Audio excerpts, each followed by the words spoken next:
مسلم شریف کی حدیث ہے قال النبي صلى الله عليه وسلم انما كان لنبي بعثه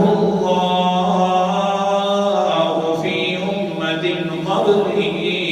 مجھ سے پہلے جتنے بھی نبی آئے تھے سارے کے سارے ما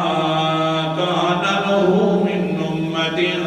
حواریون و اصحاب اس کے پھر ماننے والے ہوا کرتے تھے اصحاب بن جاتے تھے اور حواری بن جاتے تھے حواری بن جاتے تھے پھر کیا ہوا ہاں جو اصحاب تھے ساتھ والے تھے انہوں نے کیا کیا یتخذون بسنتہ انہوں نے اپنے صحابہ نے ہر نبی کے صحابہ نے اس کی سنت لے لی وَيَقْتَدُونَ بِأَمْرِهِ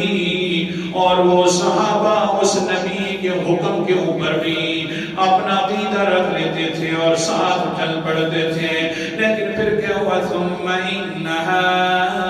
تَخْلُفُ مِن بَعْدِهِمْ خَلُوفٌ پھر ہوا یہ کہ صحابہ کا زمانہ جس وقت پہلے نبیوں کی امت والا بچھڑا گیا تو پھر کچھ لوگ بعد کے اندر پیدا ہو گئے خلوف بڑے خلیفہ نشین انسان بڑے شرارتی قسم کے لوگ تھے کیا کرتے تھے یقولون ما لا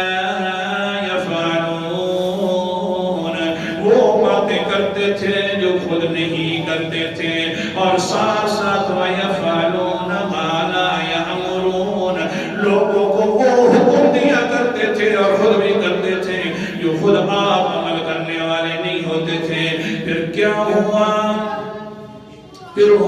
کیا انہوں نے نئی نئی رسومات گھڑنا شروع کر دی ہیں بدعات بنانا شروع کر دی ہیں اللہ کے پیغمبر نے فرمایا پھر کیا ہے اللہ اکبر کبیرہ فَمَنْ جَاهَدَهُمْ بِيَدِهِ فَهُوَ مُؤْمِنُونَ جس انسان نے بھی پچھلے لوگ جو گزرے ہیں ان کی بدعات اپنی ہاتھ سے روکی ہیں تو وہ بھی مومن تھے وَمَنْ جَاهَدَهُمْ بِلِسَانِهِ فَهُوَ مُؤْمِنٌ پچھلے لوگوں کی بدعات اگر کسی نے روکی اپنی زبان سے تو وہ بھی مومن تھے وَمَنْ جَاهَدَهُمْ بِقَلْبِهِ فَهُوَ مُؤْمِنٌ پچھلے لوگ جو ہیں ان کی اگر بدعات روکی ہے کسی نے اپنے دل کے ساتھ گندہ محسوس کیا بدعت کو تو وہ بھی مومن تھے لیکن آگے سنو وَلَيْسَ وَرَاءَ ذَلِكَ مِنَ الْإِيمَانِ حَبَّةُ خَرْدَلٍ دھیان کرنا اس کے بعد کوئی ایمان نہیں ہے